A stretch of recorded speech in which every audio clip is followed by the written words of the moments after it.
Hi everyone, welcome back. It's Moa, aka Swedish Whiskey Girl, and today we're doing a bit of a different video because I got challenged by Sheila from Whiskey Central to do this kind of little Scotch whiskey challenge.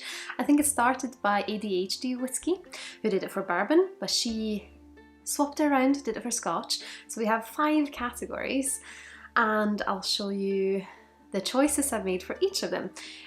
It's basically, I have them right here because I'm gonna forget. It's the entry bus bottle, it's a current favourite, a little known bottle you'd own to make yourself feel cool, aka a hipster whiskey, apparently it's called, an epic whiskey bottle to rub in your friends' faces, and a great long pour bottle. And of course, I have made decisions here, but I'd love to hear what your picks are, so please put them in the comments below, and yeah, we'll see who can put together the best little collection of them. I've chosen bottles to have at home. I didn't know if that was within the rules. Maybe you can just dream big and see what you're gonna choose. And of course, I am gonna end this by challenging you to let me know what your picks are. And if you have a YouTube channel and would like to do a video on it, please let me know and tag me in it, put it in comments, and I'll happily go in and check what you've chosen. But let's start. And the first one is the Entry Buzz bottle, which I think is a bottle that is kind of like a good one to start the night. I've already spoiled it, but I chose the black bottle. You just want something to kind of get you going for the evening, something approachable, but you don't want it to be something that ruins your taste buds for the rest of the evening. And of course you want it to taste good. So I would choose the black bottle. Sits at 40% ABV. Easy, yummy, delicious. What more could you want from a buzz bottle? Next up, we have a current favourite. And this is always so difficult.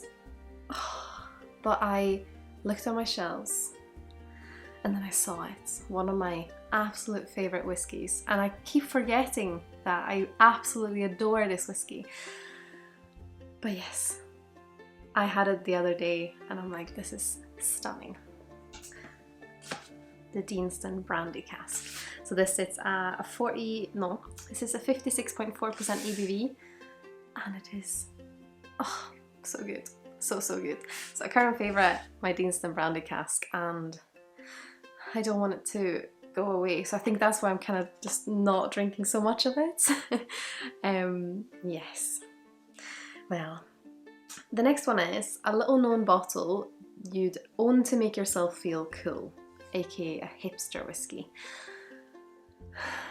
This one was a little bit tricky for me. A hipster whiskey. I don't know. I don't really own whiskey to be cool, and I think you probably all know this by now.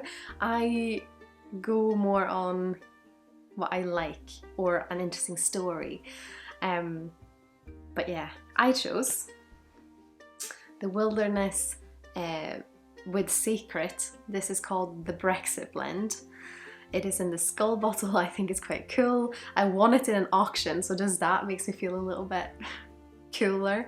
I mean, as you can probably tell, I'm not very cool, but this is a 44.8%. It's a blend of pretty much all of the British countries, the UK countries, that are blended into one, and it's a carefully chosen blend of whiskies from across the British Isles, best enjoyed neat in a nuclear bunker whilst cradling your family by candlelight.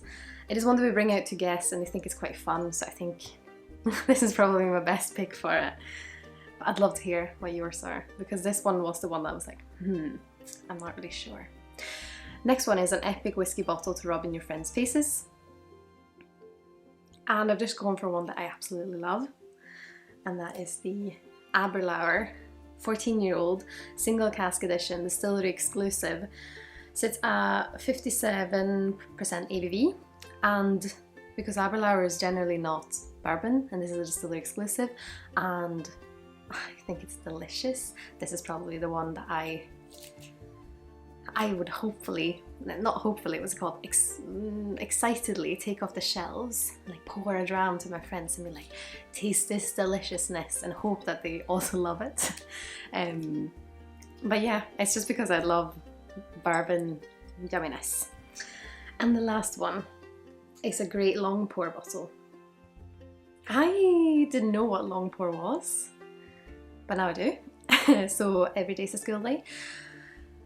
And so it just is basically when you have a glass and a bartender pours it from very high up. I'm sure all of you know this already, but in case someone didn't know like I did, and you pour it, it's not for the pouring volume, it's just the aesthetics of it. And I chose this bottle. This bottle of Glenmorangie Signet has not a drop of Glenmorangie Signet in it. Maybe one, maybe two, but basically nothing left of Signet in it. This is our Infinity bottle. We used to have it in a decanter, but not anymore. But this is the one that we kind of bring out. People think it's Glenmorangie Signet. It looks impressive. I think it's a whiskey that has kind of high status with a lot of people. I think it costs around £150. But it is one of those that I don't think people would expect me to free pour, but because I know it's our Infinity bottle blend, it don't really matter. Should we try it? I have a feeling I'm gonna spill this all over my dress, which I actually just finished today. I made this myself. Very proud. Let's get a glass. Do you think I can do this? If not, I'm gonna spill it on myself. Ooh.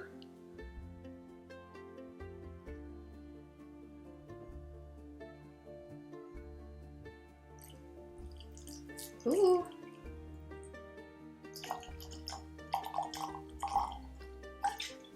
Eventually, I will not smell like whiskey all day. Great. I hope you've enjoyed this. Let me know what your picks are in the comments below, and thanks Sheila for the challenge. I hope you're watching as well. And I hope you're all gonna have a lovely day. Sláinte Skål.